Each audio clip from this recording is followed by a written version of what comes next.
มาพี่น้อง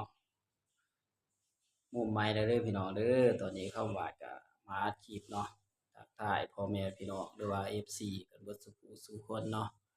ที่เขามารับชมกดติดตามสองคำหวานเนาะก่อนอื่นก็กราบสบายดีและสวัสดีเด้อพ่อแม่พี่น้องกันเบิดสุขสู่คนบ่ว่าสิอยู่ฝั่งไทยฝั่งลาวหรือต่างประเทศก็ยินดีต้อนรับเข้าสู่สองคำหวานชาแนลเด้อ มาเจอกับคำบาดมื้อนี้เนาะคำบาดก็มาทักทาย FC หรือว่าพ่อแม่พี่น้องกันเบิดสุขสู่คนเนาะที่เขามารับชมกดติดตามสองคำบาดเบิ่งคลิปให้คำบาดตั้งแต่ต้นจนจบแล้วก็บ่คำสระเด้อพี่น้องเด้อตอนนี้ก็คนเดิมเขามาทยอยกดติดตามกันเรื่อยๆแล้วก็ขอบคุญขอบคุณพ่อแม่พี่น้องอีกครั้งเนาะตอนนี้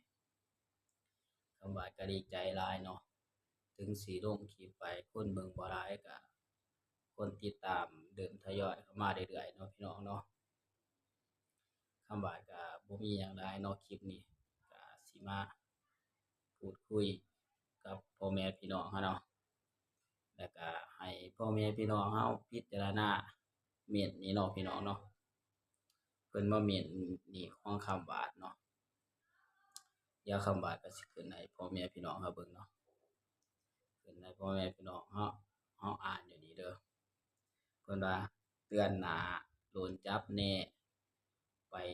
ทำ YouTube ที่ฮ่องกงได้เลยเพิ่นว่าไปเกี่ยวของ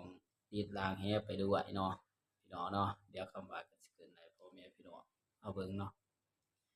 ว่าเพิ่นเม้นมาแบบนี้มันถูกบ่เนาะพี่น้องเนาะที่ว่าคลิปคำว่าลงคลิปไปเนาะ ให้กำลังใจบ่าวเตียงเนาะบ่าวเตียงทองยูทูบเบอร์ฝั่งลาวเนาะพี่น้องเนาะเพิ่นช่วยเหลือคนทุกข์ยากอยู่ฝั่งลาวเนาะคำว่าก็ลงคลิปไปเนาะว่าให้กำลังใจบ่าวเตียงแต่ว่าเรื่องอื่นน่ะบ่รู้เนาะว่าเพิ่นไปกู้มาแต่ไสเนาะพี่น้องเนาะคำว่าก็บ่รู้เนาะคำว่าก็สิให้พ่อแม่พี่น้องเฮาพิจารณานำกันเนาะว่ามันถูกต้องบ่ที่เพิ่นเว้าแบบนี้เนาะ ก็รอลุ้นเนาะเดือนหน้าเนาะพี่น้องเนาะอันนี้ก็วันที่20กว่าแล้วเนาะหรือว่า20กว่าเนาะฝั่งลาวเอิ้นว่าวันที่20กว่าเนาะรอลุ้นกันว่าบ่าวเตี้ยงเนาะสิโดนจับแท้บ่แล้วก็คนที่เกี่ยวข้องกับบ่าวเตี้ยงเนาะที่ว่ามาให้กำลังใจบ่าวเตี้ยงหรือว่าเป็น FC แล้วเนาะ ก็สิโดนจับไปนำกันเนาะพี่น้องเนาะเพิ่นว่าคำว่าก็เจ็บคอนี่เด้อพี่น้องเด้อก็เว้าบ่ค่อยชัดเจนปานใดเนาะพี่น้องเนาะเสียงก็สิดังค่อยแหน่เนาะพี่น้องเนาะคำว่าก็เว้าติดๆขัดๆก็คลิปนี้เนาะก็ฝากเตือนพ่อแม่พี่น้องเฮาเบิดทุกคนเนาะบ่ว่าสิอยู่ฝั่งไทยฝั่งลาวหรือต่างประเทศเนาะใช้ชีวิตเนาะตอนนี้ก็โรคระบาดเนาะ เพิ่นว่าไข้หวัดใหญ่บ่ไข้หวัดใหญ่เนาะพี่น้องเนาะส่วนมากมันก็สิลงคอแหละเนาะพี่น้องเนาะเจ็บคอเนาะแล้วก็เจ็บหัวคำว่าก็เป็นก็ผ่านมาแล้วเนาะเพราะว่าคำว่ากำลังเป็นก็กินยาเนาะพี่น้องเนาะถ้าว่าพ่อแม่พี่น้องเขากำลังเป็นก็กินยาต้านไว้มันก็เซาเด้อพี่น้องเด้อคลิปนี้ก็คำว่าเคยผ่านมาแล้วเนาะก็บอกพ่อแม่พี่น้องเราหรือว่า FC กันเบิดสุขผู้สู่คนเนาะ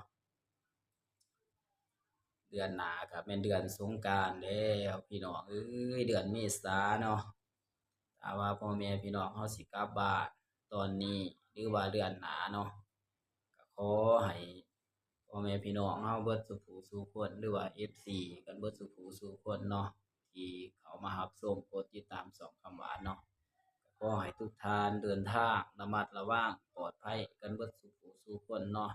ก็ขอให้เดินทางถึงจุดหมายปลายทาง ที่ดีกันเบิดสู่ผู้สู่คนเนาะ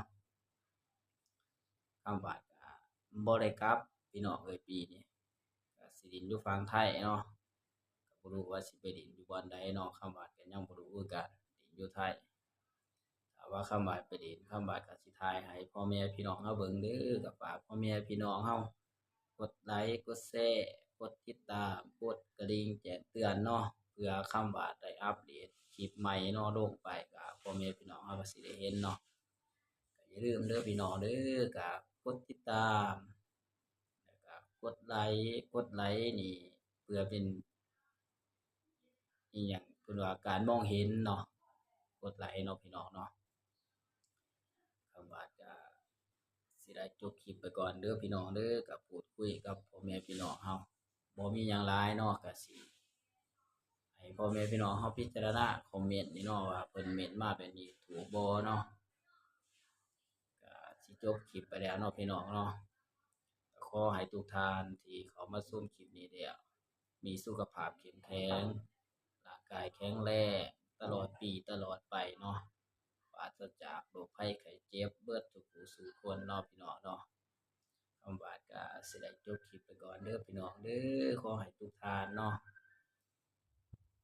เบิ่งคลิปนี้แล้วก็ขอให้มีความสุขกันเบิดสุขผู้สู่คนเนาะคำว่าก็สิจบคลิปไปแล้วก็สิกราบคำว่าสบายดีและสวัสดีเด้อพ่อแม่พี่น้องกันเบิดสุขผู้สู่คนเนาะ